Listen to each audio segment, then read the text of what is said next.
¿Cómo estamos, camaradas de la Fuerza Armada de los años 70 al 92, veteranos de guerra? Bendiciones en este momento. Quiero saludarlos, deseando que tengan una feliz Navidad y un próspero año nuevo. Y pidámosle a Dios que derrame bendiciones sobre nuestro pueblo y sobre nuestra gloriosa Fuerza Armada de El Salvador. Les saluda el veterano Jorge Torres, veterano de la guerra 1976-1985. Con todo gusto y honor, quiero seguirles comentando sobre mi historia. Esta es la tercera parte. En este momento, pues, quiero comentarles sobre ciertos momentos alegres, ciertos momentos difíciles, ciertos momentos que nosotros pasamos en nuestro país cuando estuvimos peleando contra el terrorismo para que nuestro país viviera libre del terror, de la guerrilla, del terrorismo internacional. Nosotros luchamos porque era nuestro deber como miembros de la Fuerza Armada. Prometimos, juramos defender el territorio aún a costa de nuestras vidas. Muchos dieron la vida de ellos, como comenté, incluyendo mi primo, teniente Roberto Antonio Flores Torres. Su teniente murió en Guazapa. Y así como él ofrendó su vida, hubieron muchos que ofrendaron la vida por que nosotros fuéramos libres. Siempre en una misión siempre sucede eso. Unos van y no regresan, otros van y regresan, pero regresan con tristes noticias. No quiero comentar, mi querido hermano, de atrocidades. Solo quiero comentar, pues, de la vivencia que yo viví en mis años de ser miembro de la Fuerza Armada. Como digo con honor, yo porté el uniforme y me siento orgulloso de haberlo portado. Haber combatido en San Miguel, Morazán, parte de la Unión, parte de Sensuntepec, allá por Cabañas, y parte de Chalate. No entramos hasta el mero pueblo, pero sí combatimos hasta ese lugar, todas las riberas de la frontera patria de El Salvador con Honduras. Y pues quiero comentarle de cierta experiencia que tuve en un operativo que anduvimos como 6 o 7 batallones. Iba en cuenta el Atonal, el Atlacat, el Belloso, iba el batallón Morazán en el que yo pertenecía, iba el Cacahuatique, iba también el batallón del Conchagua y otro batallón. Pero yo te voy a decir, mi querido hermano, que cuando nosotros nos llevaron a la pista de ahí de San Francisco Gotera, nos embarcamos en los helicópteros y solo me acuerdo que me lo fueron a tirar a un pueblo que se llamaba Boquín, un pueblo que casi todos eran guerrilleros. Nos fueron a tirar allí, pero nos fueron a tirar tan amontañado que nosotros nos fuimos abriendo abriendo trecho para llegar hasta donde íbamos a llegar. Nuestro destino era llegar a Huateca. Y en ese momento que pasó eso, me acuerdo que ese operativo era el operativo donde murió mi coronel Monterrosa. fue duro, mi querido hermano, mi querido camarada. Fue duro esa caminata que nosotros pegamos para poder llegar a este lugar. Y bien me acuerdo que ese día, cuando nuestro coronel Domingo Antonio Monterrosa Barrios llegó y dio el último discurso, las últimas órdenes que dio ahí en Huateca, allí estábamos nosotros, el puesto de mando estaba allí. Mi hermano estaba un poquito más atrás, porque él era radiooperador y estaba con otro teniente, yo estaba con el capitán. Y bien me acuerdo cuando él nos comentó y dijo, esta es una misión muy fuerte la que llevamos y tenemos que concluir a como dé lugar. Sé que muchos quedaremos en estas tierras, en estos poblados, vamos a quedar aquí, pero unos van a regresar y los que regresen van a regresar con gloria. Y los que se queden vivirán en los corazones de cada uno de los soldados. Por eso mi coronel Domingo Antonio Monterrosa Barrios vive en mi corazón, porque fue un buen coronel, un buen jefe, un buen comandante. Y él era aquel militar que motivaba a su tropa. Aunque yo no pertenecía al batallón de él, pero sí cuando él se acercaba los motivaba y todos teníamos confianza en él. Y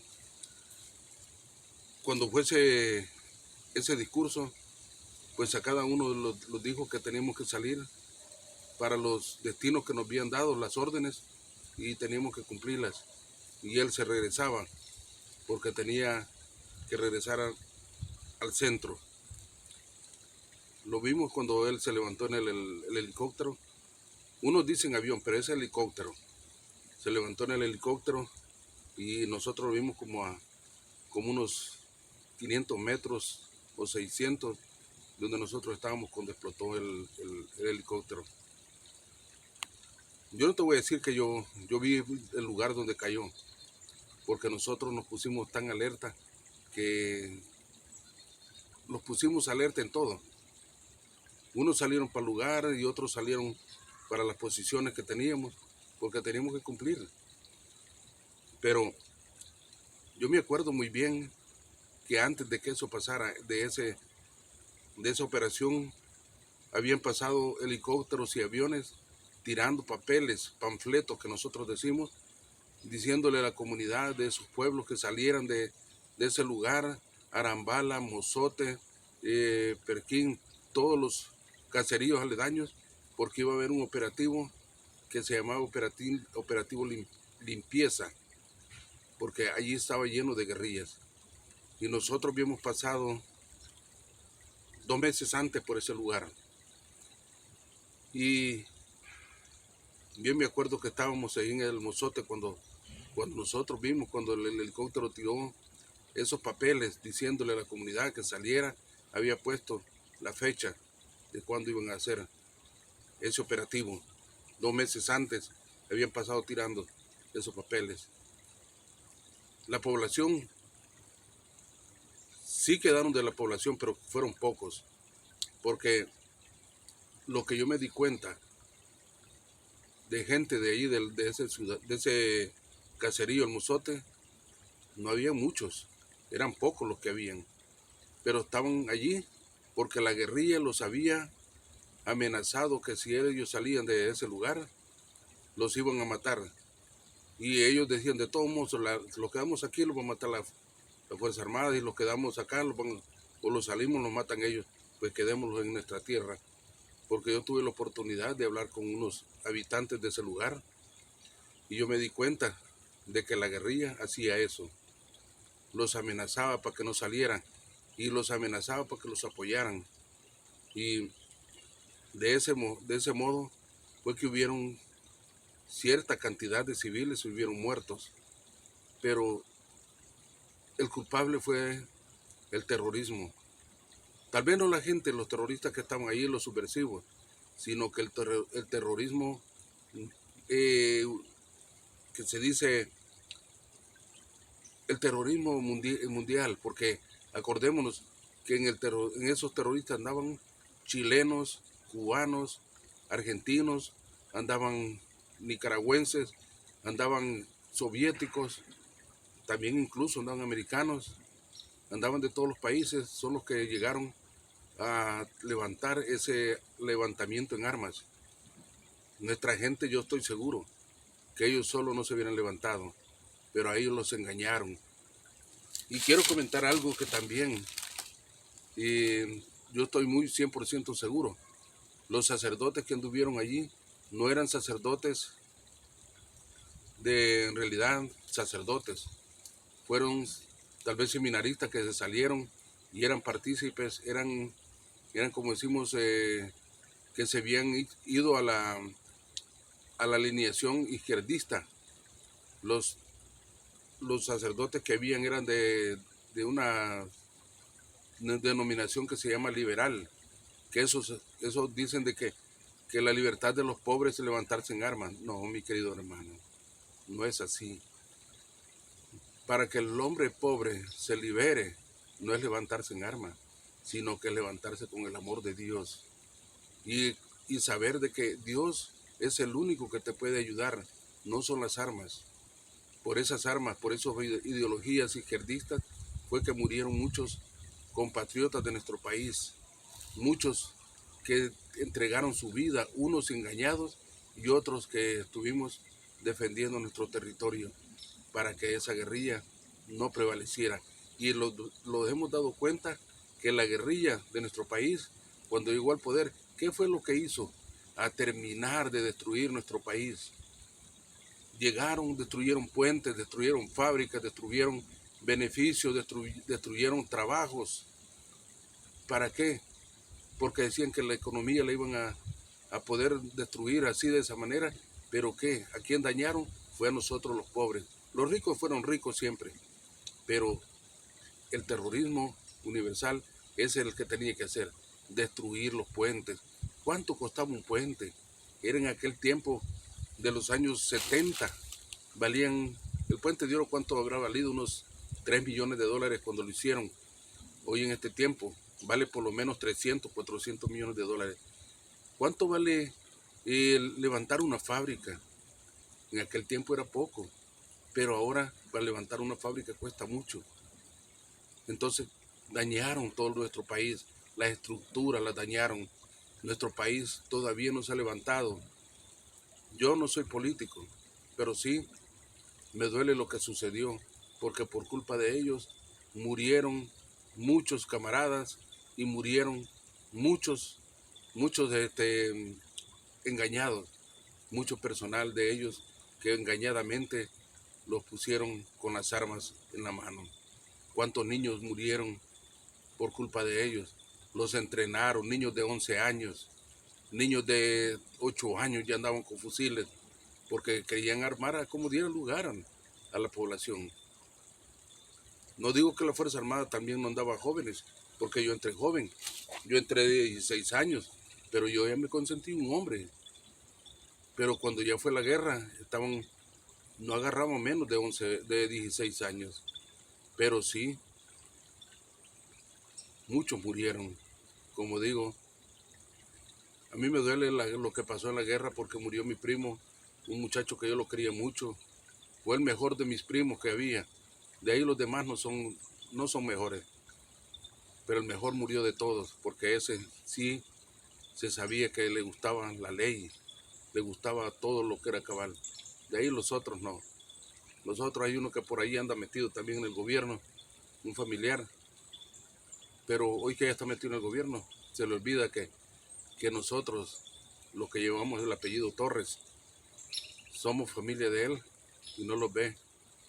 Bueno, a mí no me interesa porque yo no estoy en ese país, en El Salvador, pero a mi familia, la familia de Torres, de donde nosotros dependemos, para ellos no existe, porque como ya tienen dinero también, ¿cómo llegaron a tener dinero? Solo Dios lo sabe, pero gracias a Dios, pues nosotros, mi primo y yo, hicimos un juramento que nosotros no íbamos a tomar nada que no fuera nuestro, y desde ese momento yo así he permanecido hasta este día. Pues, como les iba diciendo cuando murió ese coronel, Después tuvimos unos ataques también por todos esos lugares porque la guerrilla se había armado mucho. Me acuerdo cuando salimos de Huateca nosotros, ahí por el lado del Zapotal, un lugar donde es la familia de mi esposa. Ahí nos atacaron como por unas 5 horas.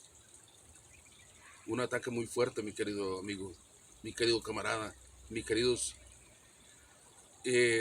¿cómo decirle? Paisanos. Una guerra, un ataque muy fuerte, donde mucha guerrilla se había puesto a no dejarlos pasar a nosotros de regreso. Nos querían dejar allí, pero no contaban de que ese batallón era un batallón fuerte, batallón de infantería de reacción inmediata, antiterrorista, Viat Morazán, uno de los batallones más fuertes que hubieron en el área de Morazán y de Oriente.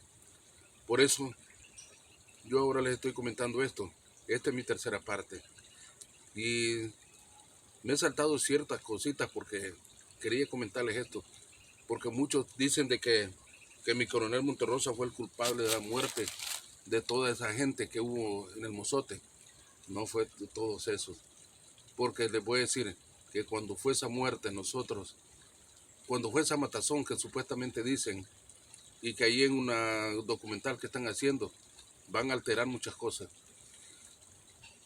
Un día después de que fue esa supuesta matazón, el batallón Morazán pasó por ese lugar y nosotros encontramos que la mayoría eran gente que ya estaban deshechos de mucho tiempo, de que habían llegado allí a tirarlos. La guerrilla fue lo que hizo llevar un montón de muertos y tirarlos en ese lugar para que dijeran de que habían asesinado a 800, 900 personas, que eran 1000, pero no. Tal vez unos civiles serían unos 20, pero de ahí todos los demás eran guerrilleros. Unos que los habían ido a tirar, otros que murieron allí porque dejaron unos 8 peleando allí para que se hiciera la matazón. Pero, como digo, no pueden culpar a mi coronel Monterrosa, sino que tienen que culparse a ellos mismos, a Salvador Sánchez Serén, un hombre que tras de que destruyó nuestro pueblo llegó al poder y se robó la economía de nuestro pueblo. Francisco Flores también. Y todos esos presidentes de la izquierda que se llevaron el dinero que supuestamente iba a ser para los veteranos, tanto guerrilleros como el de la Fuerza Armada, todo ese dinero se lo llevaron ellos y nos dejaron en la ruina cada uno de nosotros. Y ¿sabes qué, mi querido amigo y hermano? Todos estos muchachos que se han armado ahorita son gente, familiares de aquellos terroristas que se quedaron con rencor porque no les dieron nada y los armaron a ellos para que anden haciendo estas matazones. Y por eso ellos están sufriendo las consecuencias de no pensar bien. Que Dios los bendiga, hasta pronto, y contaré la cuarta parte de entre poco.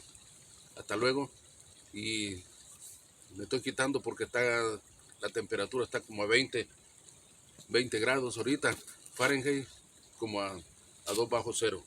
Que Dios los bendiga, hasta pronto.